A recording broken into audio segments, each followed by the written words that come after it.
Hi everyone, I'm Rick Jenkins and I'm the publisher of GSA Business Report. Welcome to another episode of Coffee With.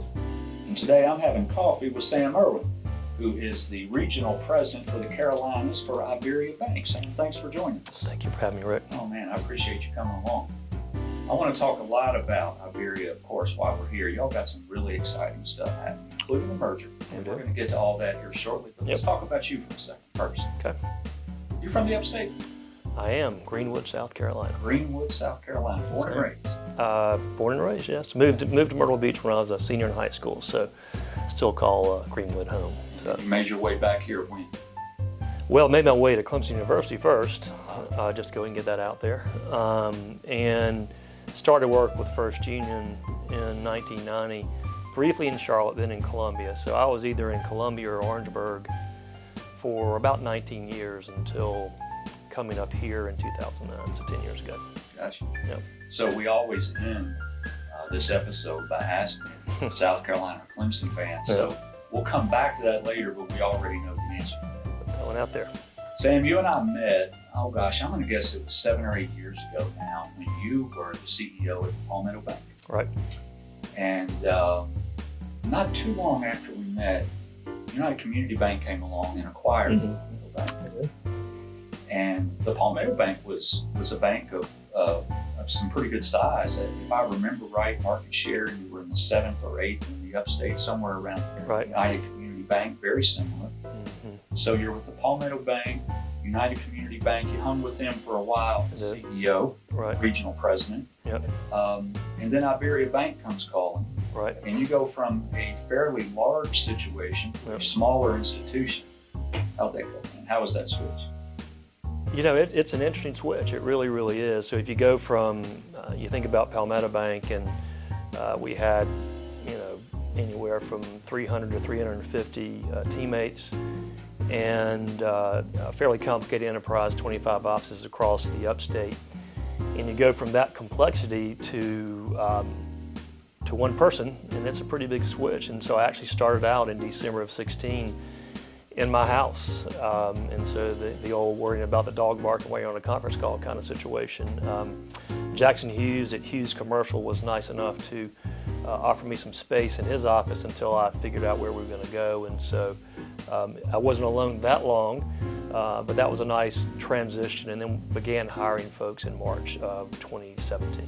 Okay, so when you leave the big institution and you go to one that really doesn't even have a presence at that time, you're either really scared about it, nervous about it, or you're really excited. A little bit of both, maybe? Have to be a little bit of both. The biggest thing for me, I suppose, was that I have done a lot of different things in banking, but one thing that I'd never really done in that way was start something with just me being the first person involved. I had been involved in a startup bank down in Columbia in 2002, but this was a really different situation. And so, of course, you're excited about it. It is a bigger organization, so we didn't have to worry about raising capital.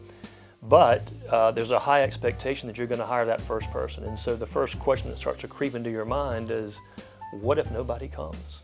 What if I start this new opportunity, this new bank in the Carolinas? They're excited about building out this Carolinas franchise, and I can't hire the first person. And I admit, that starts creeping into your mind a little bit.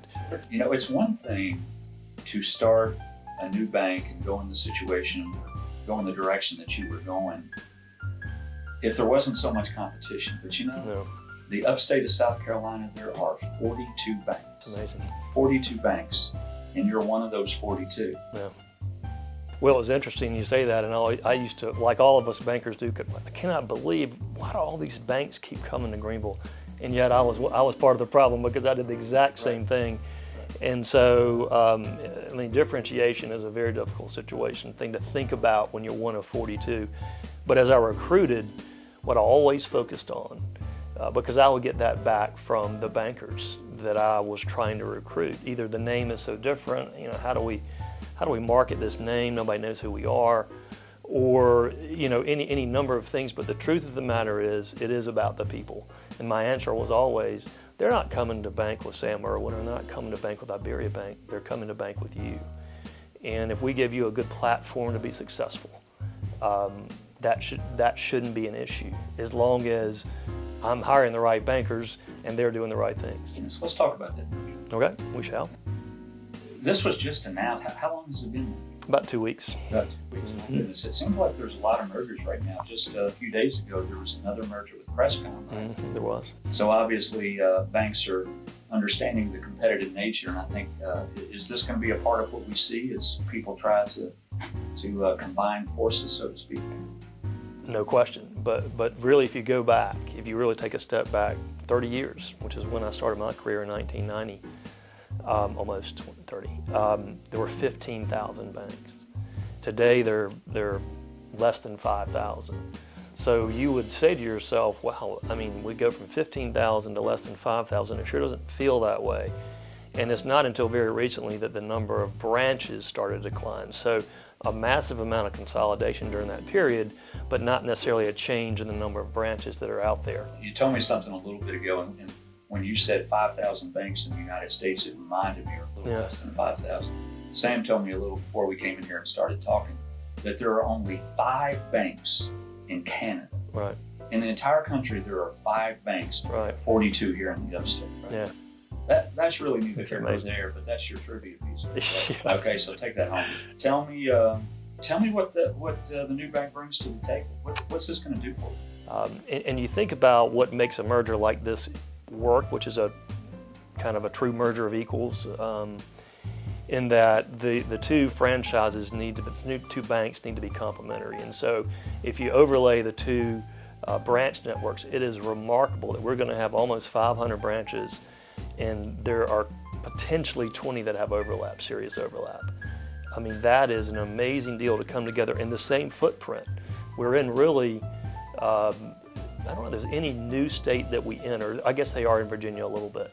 But outside of that, this is two banks coming together with a very complementary footprint. So it kind of answers the question of providing more scale for the bank as we are combined. So it'll be a $75 billion bank.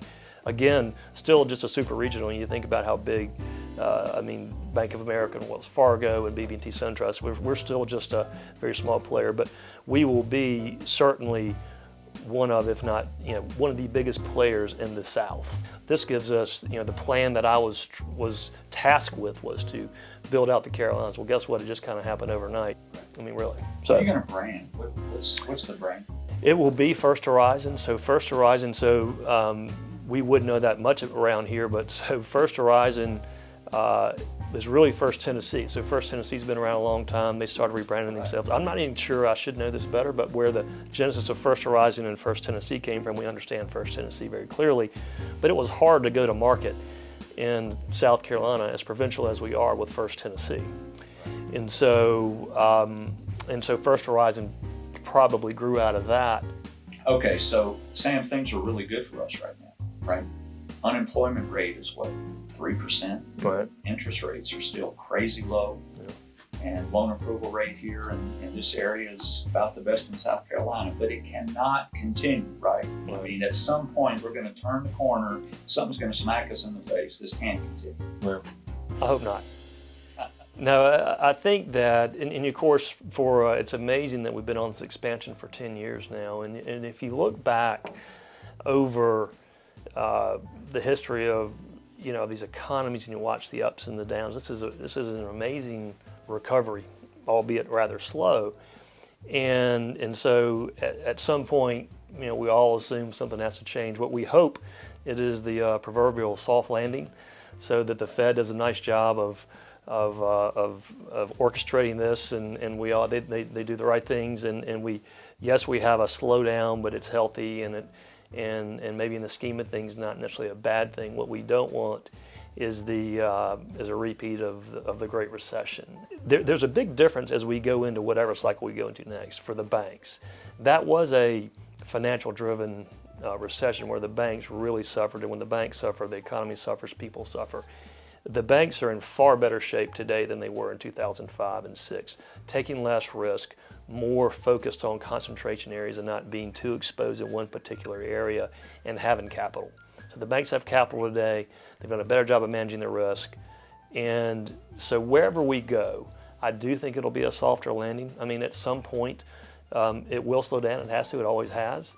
I feel like we have been lulled into this sense of security with interest rates. Right. They have been so low for so long. I think our expectation is that they're going to be so low for so much longer, but that can't happen. Well, we thought they were going up, and then they didn't. That's right. And so you don't really know. And you know, my first mortgage in 1992 was 6 1/4. I'll never forget it. And that seems quite high in today's standards, but you know, go back to that. Good. Exactly. I mean, you remember the days of the 17, 18%. So we have been in this environment. I don't know that rates will ever go back, but who knows? I mean, again, really, you know, it's about inflation as well, and so we shouldn't get too enamored with it to lose sight of the fact they could go up again.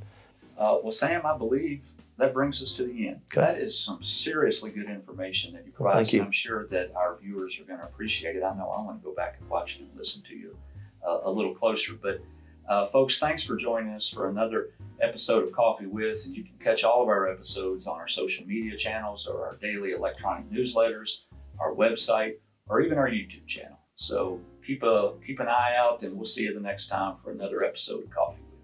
Thank you.